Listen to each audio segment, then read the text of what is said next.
Bendito sea el Señor para siempre.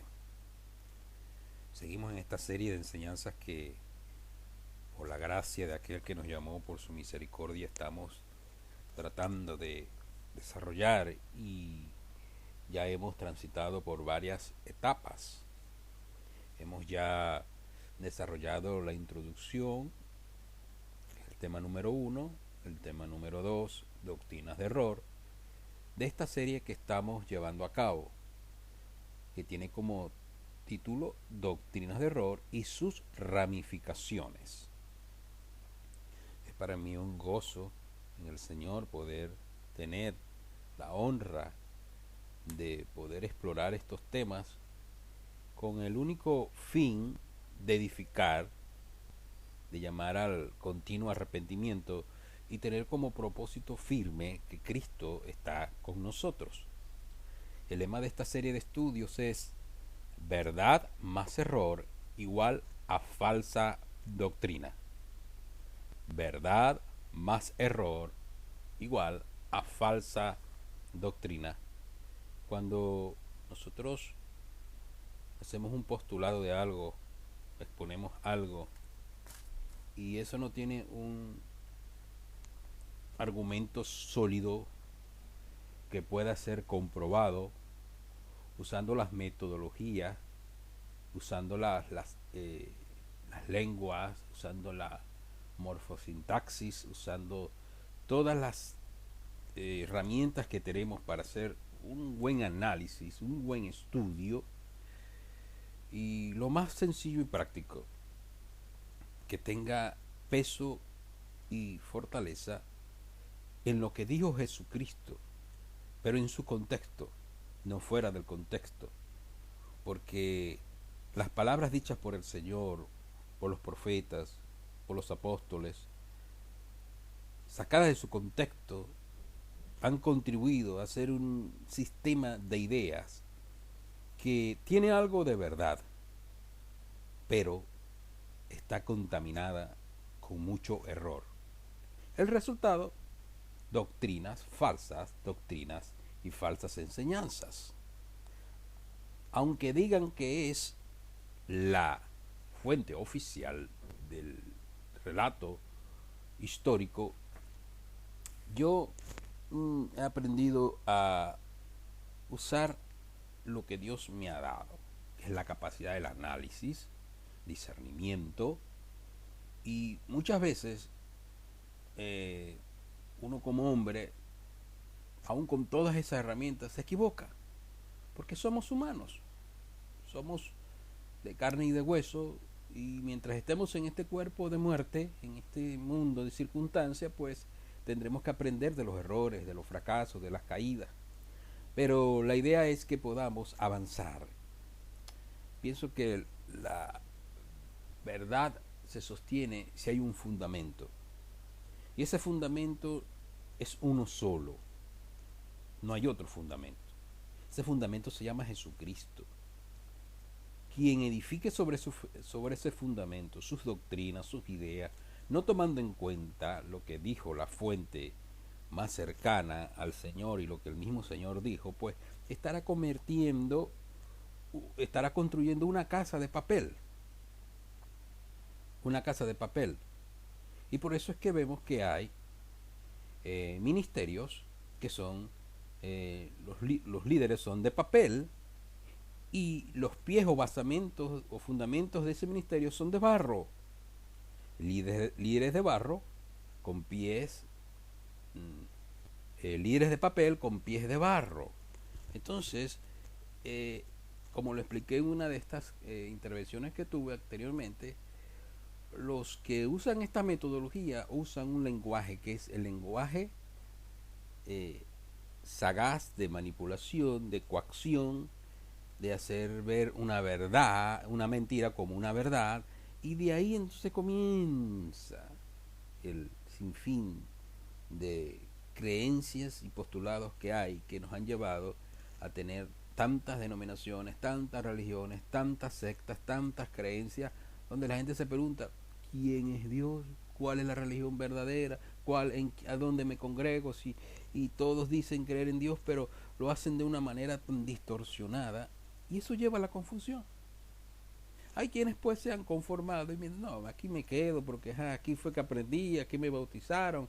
Y aunque veo que los líderes andan por allá fornicando, adulterando, robando, mintiendo, bueno, que lo juzgue Dios. Que lo juzgue Dios, porque ¿qué voy a hacer yo? Yo no tengo más para dónde irme. Entonces la gente se acostumbra, porque le lavan el cerebro a creer que ese es el único sitio donde pueden comer y alimentarse. Mire, hermano, si usted está en un lugar que lo están coaccionando, lo están manipulando, yo por lo menos yo no estaría en un lugar así. No, que es el ungido del Señor, no, que yo no sé qué más. Pero si el ungido del Señor anda en desorden, violenta las normas de la Biblia para su propio peculio, yo no creo que ahí esté la presencia de Dios, me van a perdonar. Es un pensamiento personal.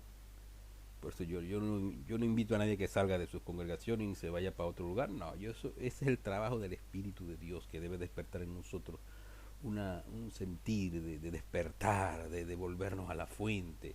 Cuando eso ocurre, hermanos, abrimos los ojos. Del resto, si estamos acostumbrados y por miedo al que dirán y no romper con el sistema quo de este gobierno manipulante que hay hoy en día, bueno, sigamos allí, alcahueteando los pecados de otros. Yo no voy a andar por ese camino. Yo voy a seguir por la senda de Cristo. Aunque vaya solo. Aunque nadie me crea lo que yo diga, aunque nadie opine como yo pienso, porque no es mi sentir ni mi idea que todo el mundo piense como yo. Jamás. Me estaría convirtiendo también en otro sectario, en otro fanático de la fe, en otro tradicionalista. No.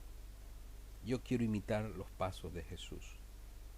Y si andar con Jesús significa que se te van a cerrar todas las puertas y que nadie te las va a abrir, sino que Él va a estar contigo y la única puerta que se va a abrir es la de sus manos y sus brazos para arroparte, yo con eso estoy más que satisfecho y feliz.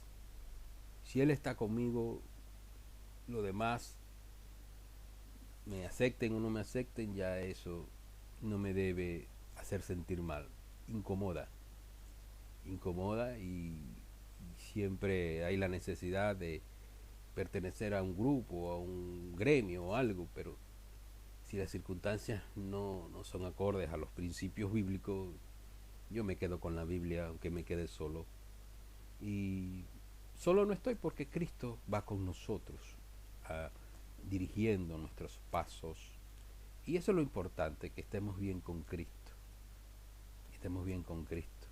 Entonces, desarrollando el tema de este que nos toca, dones para edificación, quisiera hacer un análisis aquí de un capítulo que está en el libro de Efesios capítulo 4, donde hay una serie de admoniciones y ideas y planteamientos bien interesantes y puntuales con relación a este tema, dones para edificación. Antes de entrar en materia, quisiera leerles algunos pensamientos que me llevan a reflexionar y que creo que, como dijo alguien por allí, pensar no duele. Pensar no duele. Y el usar la razón no es pecado delante de Dios. Pecado es cuando yo me voy a los extremos de un uso racional. De ahí donde viene el ateísmo, del uso racional de poner a la razón como Dios. Ahí viene el ateísmo y querer sacar a Dios de las aulas, de las escuelas y todas esas cosas. Pero cuando yo pongo en el equilibrio lo que es la razón y la fe, me doy cuenta que ambas no las puedo divorciar, sino que van juntas de la mano. Un cristiano íntegro es aquel que sabe desarrollarse en el campo del saber y en el campo de la fe a la vez, no distorsionado, porque es un despropósito cuando divorciamos la fe de la razón. Entonces, estos pensamientos dicen así: la mejor enseñanza es la que empuja al estudiante a desarrollar su autonomía y su capacidad de elaboración con las informaciones recibidas. Qué interesante este pensamiento. La mejor enseñanza es la que empuja al estudiante a desarrollar su autonomía y su capacidad de elaboración con las informaciones recibidas. Un pensador de nombre Alvin Toffler dijo lo siguiente: los analfabetos del siglo XXI no serán aquellos que no sepan leer y escribir, sino aquellos que no puedan aprender, desaprender y reaprender. Los analfabetos del siglo XXI no serán aquellos que no sepan leer y escribir, sino aquellos que no puedan aprender, desaprender y reaprender. En el magisterio de las escrituras tenemos que tomar serio este último planteamiento: aprender, desaprender y reaprender. Se nos han dicho muchas cosas que a la luz de la Biblia, de las escrituras, a la luz de lo que dice la historia, a la luz de lo que dice el sentido común, se caen por su propio peso. Y volver a la fuente, volver a buscar y hurgar en dónde está la verdad, es un camino bien que amerita de la persona un esfuerzo, una dedicación, ser meticuloso, ser orientado a buscar dónde está el horizonte de la verdad. Entonces ahí comienza una triple relación: aprender, desaprender y reaprender. No es fácil, y yo lo entiendo, que después de escuchar por casi 2000 años siempre lo mismo, vengan a decirnos ahora que aquí está esto equivocado y que hay que reordenar las cosas, reaprender y comenzar de donde hemos debido partir desde un inicio. Pero eso es lo que ha ocurrido, hermanos, hermanas, amigos y amigas. Nos han dicho muchas cosas que si hoy la tomamos en serio y las analizamos, vamos a tener entonces que aprender, desaprender y reaprender. Vayamos a la Biblia para desarrollar este tema: dones para edificación. Efesios capítulo 4, versículo 1, y vamos a estar leyendo hasta el versículo 16. Dice así: yo pues, el prisionero del Señor, os exhorto que andéis como es digno del llamamiento con que fuisteis llamados, con toda humildad y mansedumbre, soportándoos con longanimidad unos a otros en amor, solícitos por guardar la unidad del Espíritu en el vínculo de la paz, un solo cuerpo y un solo espíritu, como también fuisteis llamados con una misma esperanza de vuestro llamamiento, un solo Señor, una sola fe, un solo bautismo, un solo Dios y Padre de todos, quien está sobre todos, a través de todos y en todos. A cada uno entonces nos fue dada la gracia según la medida del don del Mesías. Por lo cual dice: subiendo a lo alto, tomó cautiva la cautividad, dio dones a los hombres.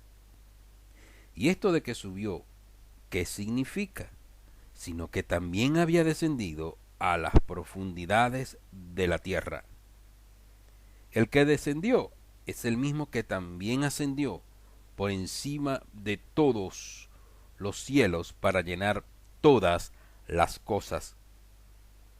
Y él mismo dio unos apóstoles, otros profetas, otros evangelistas y otros pastores y maestros, a fin de adiestrar a los santos para la obra del ministerio, para la edificación del cuerpo del Mesías, hasta que todos lleguemos a la unidad de la fe y del conocimiento pleno del Hijo de Dios, a un varón perfecto, a la medida de la estatura de la plenitud del Mesías, para que ya no seamos niños fluctuantes, zarandeados por las olas, llevados a la deriva por todo viento de doctrina, por la astucia de hombres que emplean con maestría las artimañas del error, sino que hablando la verdad en amor, crezcamos en todas las cosas en aquel que es la cabeza, el Mesías.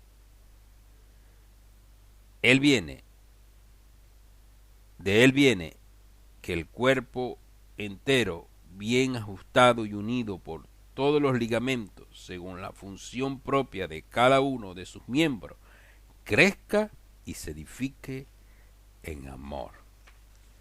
He leído la palabra de Dios en la versión textual y creo que aquí hay un énfasis bien interesante, siendo que es una fuente un poco más tratada de las fuentes, por decir así, donde se copiaron las escrituras, nos da una idea más clara de lo que el apóstol Pablo nos quiere decir y expresar con esta carta. Pienso en lo particular que Pablo nunca pensó que sus escritos fueran a haber sido tomados para que otros lo leyeran en la posteridad hasta los tiempos de hoy, pues. Esa era una carta específica para un grupo de individuos, de hermanos, que vivían en Éfeso. Entonces él nunca pensó, a lo mejor pienso yo así, que esto hoy nos hubiera llegado a nosotros a la mano para leerlo. Entonces al leerlo yo tengo que primero ubicarme a quién Pablo escribió esta carta, porque es como cuando enviamos una misiva a un amigo, ponemos nuestro nombre, ponemos el sitio donde estamos escribiendo, ponemos la fecha, damos un saludo, desarrollamos lo que yo quiero manifestarle a esa persona, familiar o amigo. Entonces, ¿qué pasa? Ese es el estilo literario de redacción, de escribir una carta. Y ese es el sentir de Pablo cuando escribe esta carta desde la cárcel a sus discípulos que estaban en Éfeso. El apóstol Pablo escribió esta carta a la iglesia que se encontraba en la ciudad más importante de la provincia romana de Asia. Éfeso quedaba cerca del mar Egeo, en Asia Menor, en la región que actualmente es Turquía. En su tercer viaje misionero, el apóstol había predicado y enseñado aproximadamente por 3 años en esa ciudad, y así fue como se estableció esta congregación, a través de la predicación, de los viajes misioneros que el apóstol hacía. Y como hemos dicho, el apóstol desarrolló su ministerio a través de viajar, hacer varias paradas en localidades, y los creyentes que se convertían, él los preparaba, eran bautizados, se identificaban con la escritura, con la palabra. Y aquí quiero hacer un paréntesis para establecer cuál era el método que Pablo utilizaba para fundar las congregaciones. ¿Qué método usaba el apóstol Pablo?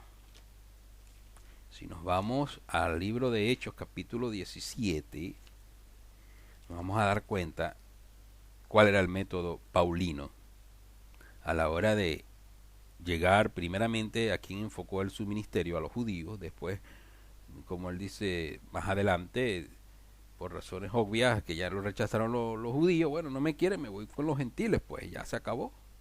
Pero lo que da a entender Pablo es que él no dependía si lo aceptaban o no lo aceptaban, él seguía su ministerio. No me quieren escuchar los judíos, bueno, ahora me voy con los griegos, pues con los gentiles.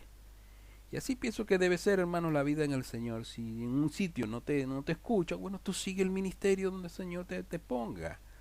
Y no necesariamente tienes que estar metido en 4 paredes. El ministerio es abierto a todo aquel que lo quiere escuchar.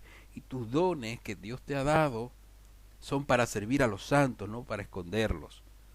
Por eso, mire el detalle de Pablo. En la cárcel, estando preso en la cárcel, no fue limitante para él desarrollar el ministerio que el Señor le había dado. Siguió y lo hizo a través de cartas, envió cartas. No puedo predicar, no me pueden ver, no me pueden escuchar. Bueno, les voy a enviar una carta, un escrito. ¿Y qué arma eficaz y qué método de evangelismo tan sencillo, hermano? Tan sencillo. Entonces el método paulino, esa era una. No me quieren escuchar por estos medios. Bueno, me meto por esta otra forma, pero a mí nadie me va a callar. Yo voy a anunciar a Cristo hasta que me vaya de esta vida. Y así fue, hermano. Así fue. Su último escrito fue 2 Timoteo, antes de ser decapitado. Y ahí él estampa toda su experiencia a su hijo en la fe, Timoteo. Y le da una serie de palabras y de aliento. Y de eso creo que se trata la vida y el Evangelio, de dar aliento, de no limitarnos al tiempo, al espacio, no importa dónde estemos, seguir anunciando el Evangelio. El apóstol tenía una máxima: ay de mí si no predico el Evangelio, ay de mí si no predico el Evangelio. Y eso creo que debe ser nuestro pan diario, predicar el Evangelio de Cristo. Dice Hechos capítulo 17, versículo 1 en adelante: pasando por Anfiópolis y Apolonia, llegaron a Tesalónica, donde había una sinagoga de los judíos. Y Pablo, como acostumbraba, fue a ellos, y por 3 días de reposo discutió con ellos, declarando y exponiendo. Y aquí está el método paulino. El método paulino consistía en declarar, pero no estos decretos que se están haciendo por allí. Eso es, hermano, vamos adelante, vamos a ver si Dios nos permite desarrollar algunos puntos de eso. Pero yo no me estoy refiriendo a esas declaraciones que están por allí algunos diciendo. No, hermano. Vamos a ver si el Señor nos ayude más adelante, explicamos estas cositas. Declarando y exponiendo por medio de las Escrituras que era necesario que el Cristo, el Mesías, padeciese, resucitase de los muertos, y que Jesús, a quien yo anuncio, decía él, es el Cristo, el Mesías. ¿En qué consistía el método paulino? Sencillo: caminar, llegar a un sitio, hacer una declaración expuesta de las Escrituras basado en las siguientes en los siguientes argumentos. Número 1, que era necesario que el Mesías sufriera. Número 2, que resucitara de los muertos. Número 3, que Jesús es el Mesías. Esos son los 3 postulados de la teología paulina, basado en lo que decían las Escrituras, o lo que dicen las Escrituras. Porque eso fue lo que también el Señor le dijo a sus discípulos cuando estaba en vida, en su ministerio terrenal, antes de morir y resucitar. Escudriñen en las Escrituras, porque a vosotros os parece que en ellas van a encontrar y van a saber quién soy yo. Ellas dan testimonio de mí. Escudriñen, investiguen, indaguen qué dicen los salmos acerca del Mesías y comprueben si lo que están viendo tiene alguna comparación, algún resultado. Ese era el magisterio de Jesús. Vayan a las Escrituras. A la ley y a los profetas tienen. A Moisés, a la ley y a los profetas tienen. Investiguen, porque allí está la respuesta. Allí está la respuesta, si ustedes quieren saber quién soy yo. Si en verdad quieren comprobar que soy el Mesías, vayan a las Escrituras. Entonces ese es el método paulino. Y así él estableció las congregaciones, invitando a las personas: aquí está lo que dicen las Escrituras, Aquí padeció el justo en Jerusalén y todo cuadra y encaja a la perfección con el ministerio terrenal de Jesús el Mesías. Entonces, confirmar esto era el método paulino de enseñanza. Pablo estaba encarcelado cuando escribió esta carta. Estuvo prisionero en Roma la primera vez en los años 60 al 62 después de Cristo.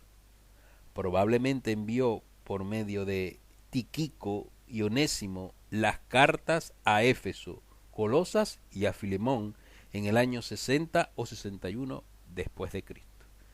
Note que él la escribía, pero tenía sus carteros, sus mensajeros, tenía su correo particular el apóstol. Enviaba a través de sus ayudantes, en este caso Onésimo y Tíquico, las misivas a las diferentes congregaciones que él escribía en base al reporte que le traía. Mira, la congregación está pasando por esto, por esta situación, le daban un informe. Entonces él, en base a ese informe que le daban los hermanos que le visitaban, los pocos que le visitaban, él optó entonces por alentar a los que estaban libres por medio de las cartas. Y esta carta de los Efesios, a los Efesios, tiene un alto contenido de ideas que parecen, a la luz de nuestro idioma, no tener mucha significancia, pero cuando vamos al texto donde fue escrito esta carta, nos damos cuenta que hay una profundidad y una belleza muy grande. Por ejemplo, ¿cuál fue el dialecto que usó Pablo para escribir sus cartas? Antes les quiero recordar que Pedro decía de Pablo que sus escritos eran como que profundos y difíciles de entender, y que algunos lo torcían. ¿Por qué él decía esto? Porque Pablo tenía una cualidad. Era un hombre culto que desarrolló su existencia con dos cosmologías, la cosmología griega y la cosmología hebrea, judía. Y además era y pertenecía al entorno del Imperio Romano. Es decir, estamos hablando de un hombre que tenía influencia de tres fuentes: la griega, la latina y la hebrea.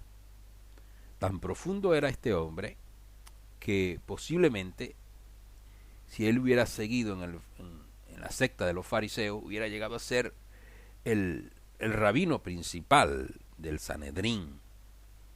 Tenía un entrenamiento y una formación intelectual muy profunda.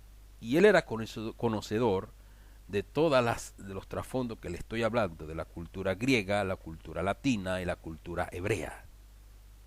Entonces era un hombre docto, preparado. Sabía cómo hacer una apologética, una defensa. Por eso él mismo se autoproclamó su propio abogado. Él mismo se defendió. Y sus tesis en las escrituras eran profundas. Sus cartas eran de índole, como lo podemos analizar, académico, catedrático. Era un hombre pues preparado, pero que supo entender, como lo explica muy bien y lo detalla en una carta que escribió a los hermanos, que se titula la carta a los filipenses, en el capítulo 3. Él hace ahí una serie de análisis y llega a la conclusión: miren, todo eso que yo aprendí, yo lo considero como estiércol, como basura, como algo que pues perece, pero tengo ahora la mayor gratificación de tener el conocimiento que precede todo conocimiento, el conocimiento de Cristo. Y eso adornaba su existencia. Eso adornaba la existencia de Pablo. Reconocer que aunque fue enseñado en cátedras profundas de filosofía, que conocía las tradiciones rabínicas, que conocía el entorno del mundo griego y todas sus costumbres, los Juegos Olímpicos, toda la masificación de cómo eran cultos los griegos. Bueno, él conocía todo eso, pero él entendía, esto no tiene ningún valor si Cristo no ocupa la cátedra en mi corazón. Entonces, él entendió, el conocimiento que sobrepasa todo en conocimiento se llama Cristo. Él es el principio de toda sabiduría. Él es lo máximo. Entonces a lo que sabía se le añade Cristo, imagínese usted, que sale de allí, de esa combinación. Pues aquí está el resultado. Un hombre que supo sacar provecho de todas estas cosas y aplicarlo para explicar lo divino. Pablo usaba un dialecto que era el dialecto ático. Es el griego de los académicos, de los científicos, juristas, médicos y pensadores. Es un griego abstracto, profundo y complicado. Lo usaban los poetas y literatos como Homero, Platón, Aristóteles. Se hablaba en Atenas y en sus alrededores. En este dialecto se escribió Lucas, Juan, Hechos, Apocalipsis, Tesalonicenses, Efesios, Corintios, Filipenses y Colosenses. Entonces, este dialecto del griego koiné, lenguas comunes que se hablaban en los diferentes puntos de aquel entonces, el griego ático, se nos presenta como un griego académico que usaban los científicos, juristas, médicos y pensadores. En este sentido, Pablo, en esta carta de los Efesios, usa este tipo de dialecto. Y cuando nosotros podemos comprender todo esto que les estoy diciendo, pues a la hora de leer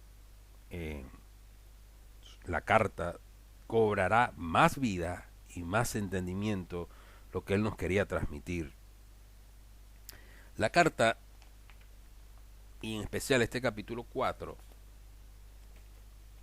tiene como base lo que dice Efesios capítulo 3, versículos 6 al 13, el cual dice así, que los gentiles son coherederos y miembros del mismo cuerpo y copartícipes de la promesa en Jesús el Mesías por medio del Evangelio, del cual fui hecho ministro según el don de la gracia de Dios que me fue dada conforme a la eficacia de su poder.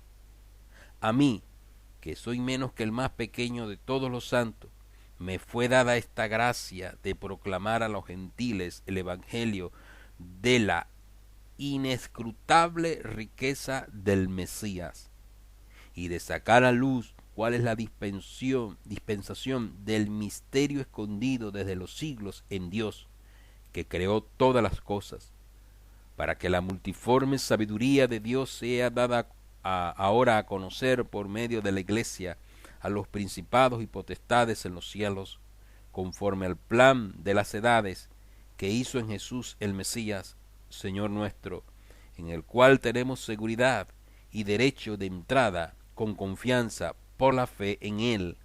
Por tanto, pido que no desmayéis a causa de mis tribulaciones por vosotros, que son vuestra gloria. Esta carta está llena de un lenguaje tan elocuente, rico en palabras, en verbos, en sustantivos, en nombres, que tiene una profundidad muy grande.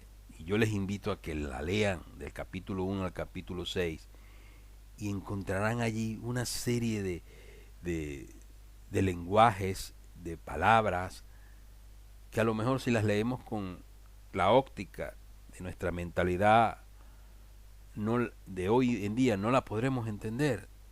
Tenemos que ir entonces a descifrar, buscar, que decodificar cuál es el mensaje encriptado en esto que el apóstol nos está diciendo. Al comenzar el capítulo 4, él afirma dónde estaba cuando, cuando redacta estas palabras.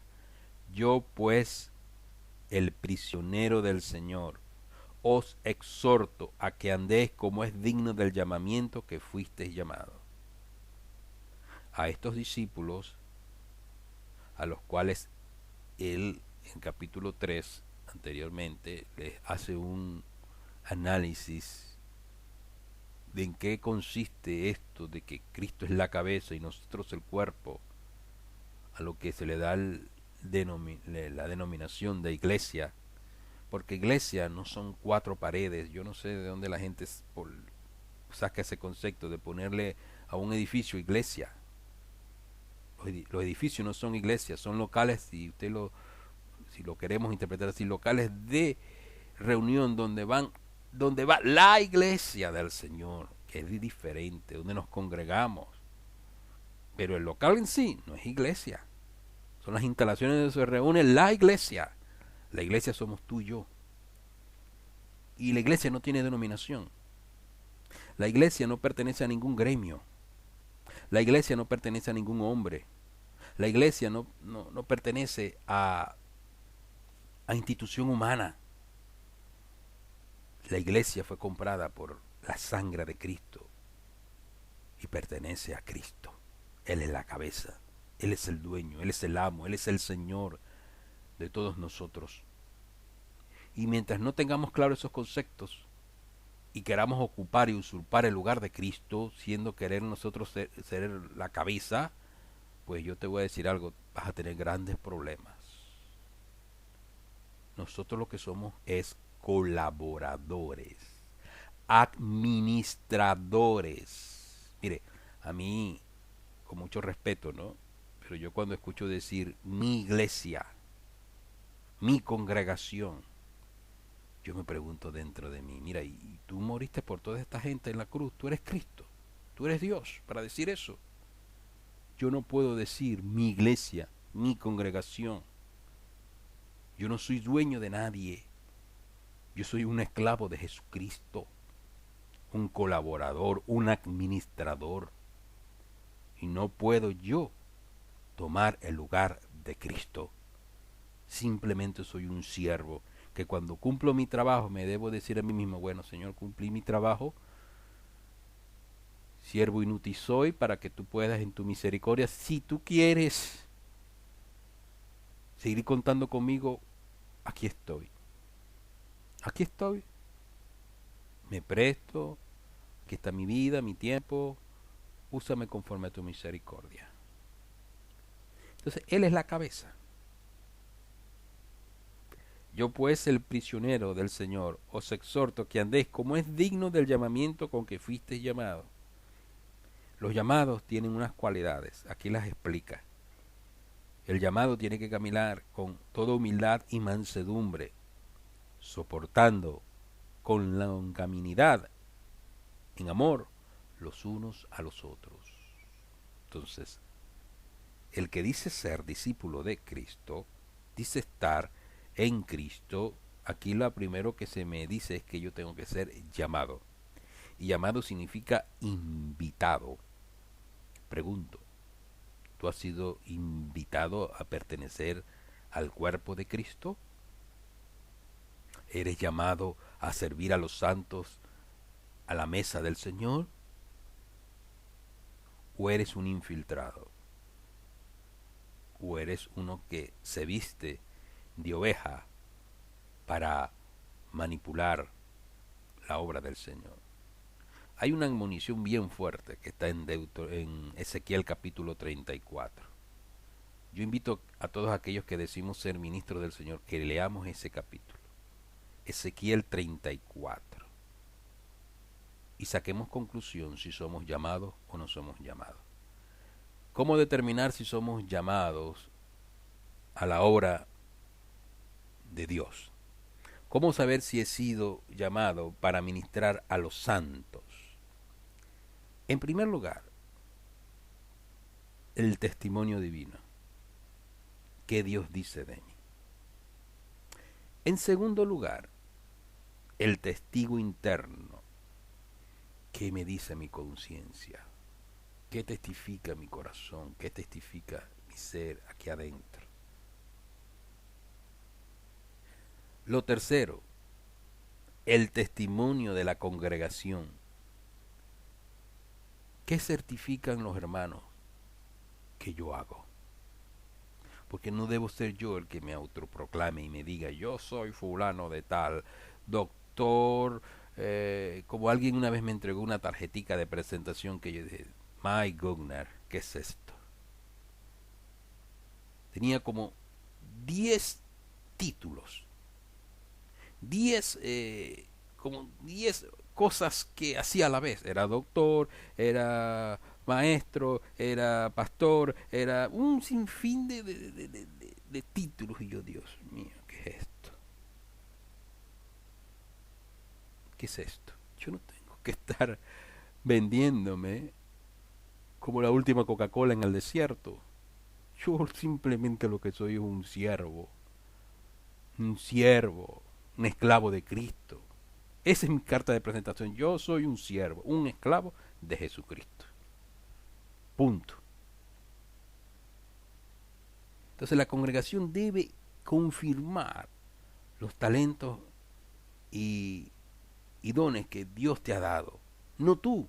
Tienes que ir pregonando por allí, por todas partes, y pidiendo cátedra, pidiendo púlpito para que te presente como el reverendo, como el doctor, como el humanista, como el más grande de los predicadores, como fulano de tal, que es predicador internacional, que ha recorrido yo no sé cuántos países, que lleva la palabra por yo no sé cuántos países, que ha escrito 200 libros, que tiene yo no sé cuántas redes de ministerio, y por ahí se va la hermano. ¿Dónde está la humildad? Yo no estoy en contra que al que en verdad amerite una honra lo haga, pero hermano, yo no puedo hacer de mi vocación un canal abierto de publicidad para que todos entonces se impresionen por lo que yo soy. No, hermano. Mire cómo llamó Pablo todo lo que sabía y conocía basura, estiércol, para no decir otra palabra que es más fuerte. Entonces en el Señor uno tiene que ser humilde en reconocer, Señor, si tú me has permitido llegar a cierto estatus social, a llegar a ciertos niveles académicos, Señor, tú me lo has permitido por tu gracia y es para servir mejor a los santos. No es para machacarle a los hermanitos que yo obtuve un doctorado, que soy un PhD, que soy tal. No, hermano. No, hermano. Tenemos que ser humildes. No importa si tienes o no tienes estudios académicos. Lo importante es saber que Cristo está contigo.